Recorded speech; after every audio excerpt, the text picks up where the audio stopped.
Well, segueing perfectly off of the last segment we did, I've got an article here in regards to the Republicans' planned attacks on your abortion rights that should honestly terrify you. Glenn Youngkin thinks he has a Republican response to Democrats' abortion attacks. If it works, it could become the blueprint for the GOP and further elevate Youngkin's profile. Glenn Youngkin thinks he has an answer for Republicans on abortion. The Virginia GOP is trying to flip the script on an issue that has dogged Republicans for a year and a half. So far, Republicans have been doing their best to not talk about it, but now Youngkin is going after Democrats as extremists who don't support any restrictions. Republicans, the new campaign says, are the reasonable ones who back a ban after 15 weeks with exceptions for cases of rape, incest, and life of the mother. They are betting big on this new tactic. Republicans have recently launched a major $1.4 million ad buy to make that case in the final stretch of the campaign for control of the state legislature. That's right, guys. The Republicans' plan, and I have no doubt that many cronies within the media sphere that cover this, or that talk about abortion and back the Republicans' beliefs, are going to adopt this talking point as well. And I have no doubt you guys have already heard it. I certainly have. The idea that all they want to do is restrict abortion to no longer than after 15 weeks, or 16 weeks in some cases, they'll say. It kind of flip-flops, because they always reduce the amount of time. It used to be like 20 or 22. That they were willing to budge on, but now they always move the goalposts. They want to have absolute victory with no compromise, but they'll compromise in the meantime, and then they'll take that compromise away as soon as they get the chance, any way they can.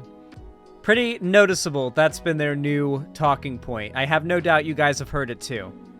Quote, the only issue that Democrats are running on is abortion, David Rexroad, the executive director of Youngkin's Spirit of Virginia PAC, said in an interview at the organization's offices in Richmond earlier this month. Quote, and so since they're running attack ads on abortion, we're going to respond on abortion. Republicans' goal is to neutralize Democrats' most powerful line of attack, even while focusing on topics like crime and the economy to try to win. If successful, it could provide a blueprint for a party that has struggled electorally since the Supreme Court overturned Roe v. Wade. It was a mistake to cede the abortion issue to Democrats, Rexroad said. In just about every election since the Supreme Court overturned Roe v. Wade, Democrats have overperformed expectations, or Republicans largely looked to deflect and change the subject. But in a state of hyper-competitive legislative races that will be decided next month, Youngkin's political operation has adopted a messaging strategy on abortion that is almost polar opposite to what most Republicans tried in last year's midterms. For the first time in a long time, our candidates are being very focused on articulating the extreme position of where the Democrats are, quote, Rexroad said. That wasn't the case in 2022. The Republicans are finally acknowledging how badly they performed in 2022 and the fact that their methods of hardcore going after abortion and attacking trans people are not effective.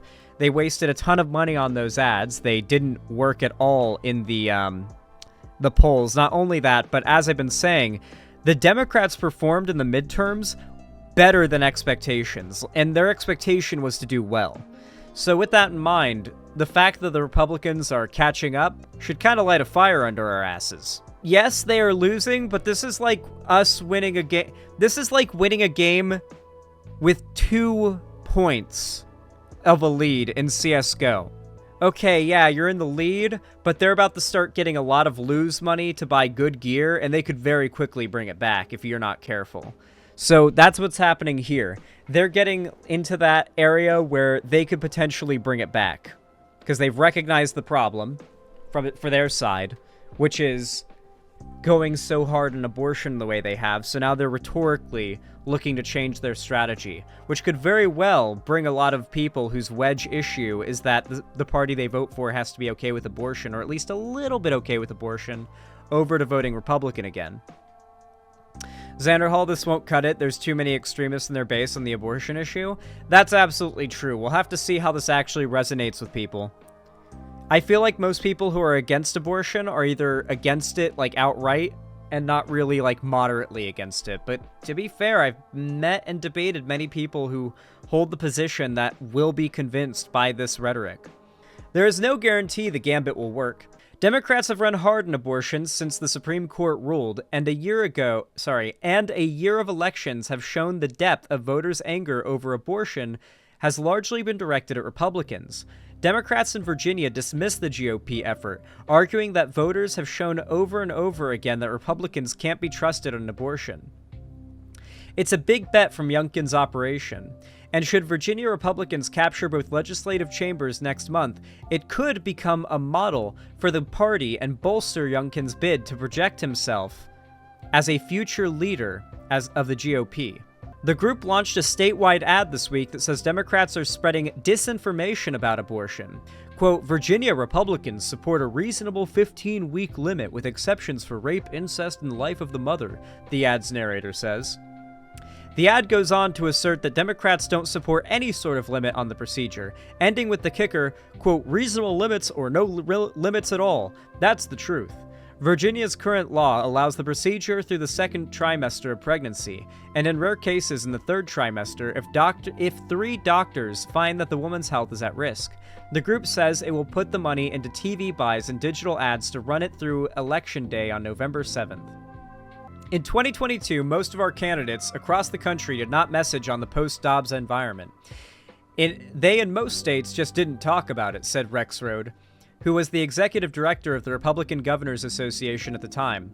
Quote, they allowed millions of dollars to be spent without any proper counter-messaging. Still, Republicans' biggest attacks are over other issues. While they are attempting to disarm Democrats over abortion, Virginia Republicans have continued to hammer messages about crime and the economy. Crime has remained the #1 issue Republicans have talked about in advertising, according to data from the ad tracker Ad Impact, with the GOP running nearly 3 times as many television ads that mention crime compared with abortion since the primaries. Both parties are seeking any edge to win with both legislative chambers next month. And Democrats have once again made abortion their top issue by far. Democrats currently have a narrow majority in the state Senate, while Republicans have a slim House majority. State House majority, I should clarify. They won off Youngkin's coattails in 2021, despite Democrats' then theoretical warnings at the time about the looming fall of Roe. So it seems like Youngkin is actually a pretty, reasonable threat to, the rights to people's access to abortion. A University of Mary Washington survey last month found that 40% of people who said they'd prefer a Democratic majority in the legislature and 37% a Republican one. So that's a strong majority. Republicans argue Virginians are on their side. The recent ad barrage cites the Mary Washington survey saying 69% support, quote, some limits on abortion. That number includes those who said they believe abortion should be, quote, legal in most cases. Democrats, meanwhile, quickly dismissed Youngkin's effort as doomed to fail. The past year's worth of elections, they say, show how abortion remains a winning issue for Democrats, and no amount of counter-messaging will change that. I hope the Democratic Party doesn't get too confident on that. Quote, I think they think that it's the silver bullet here, said Matt Caldron, the campaign's director for Virginia State Democrats. Quote, I do know that the Republicans don't have a lot of trust on the issue of abortion with voters, and they can say all they want, but they've lost credibility. That is a pretty good case. A lot of people are just generally pro-abortion rights principally, and will never vote Republican because of that, but you don't need ads to convince them. They're just already going to vote blue no matter who. Democrats rode a wave of abortion attacks to better-than-expected midterm results, and a series of 2023 special elections in which they have outperformed President Joe Biden's 2020 margins. One of those was in Virginia.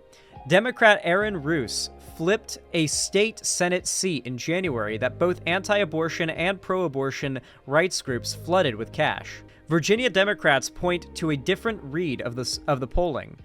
While the ad frames voters who said abortion should be legal in most cases as supporting limits, Democrats point out that a majority of Virginians support the procedure being legal in most or all cases, and a majority of voters said the Supreme Court decision will be a major factor in deciding their vote for a legislative election in the Mary Washington survey. Well, one thing to keep track of, though, is that data and polling can be funky in regards to how you derive a conclusion from it.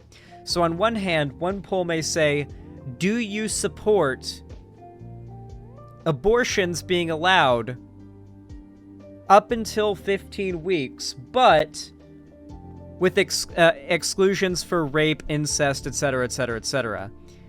That question may get much less positive support from a poll than a question that basically means the same thing. So it can be kind of funky, because, like, with these polling things, the amount of specificity used in the questions can have massive differences in what people actually answer, which is why it's always seemed like America is so weirdly divided politically. And it is quite divided politically. Democrats across the country continue to lean heavily on abortion and ad messaging this year. That's especially true in Virginia. It is easily Democrats' most advertised topic, according to Ad Impact data. More than double the second most popular issue, education. Democrats argue Republicans are being duplicitous and would look to push a shorter ban than 15 weeks if they take control. Oh, absolutely they would, yes. Abortion is absolutely on the ballot this year, Amy Friedman, the executive director of the Virginia State House Democratic Caucus, said. We know they want an abortion ban, and we know that Virginians and Americans don't. My nose is absolutely popping off with the itchiness today. Anyway, yes, absolutely true, and a very based statement from Amy Friedman here. The Republicans are basically goalpost movers. They will take whatever they can get because their core tenet to their movement is winning. And so if it means like a 40% win, they'll take it.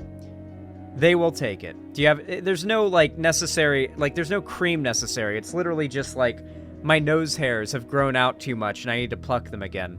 I'm not even joking, that's what it is. Yes, and you know what? The Republicans also want to take away your right to trim your nose hairs so they don't bother your nose all the time.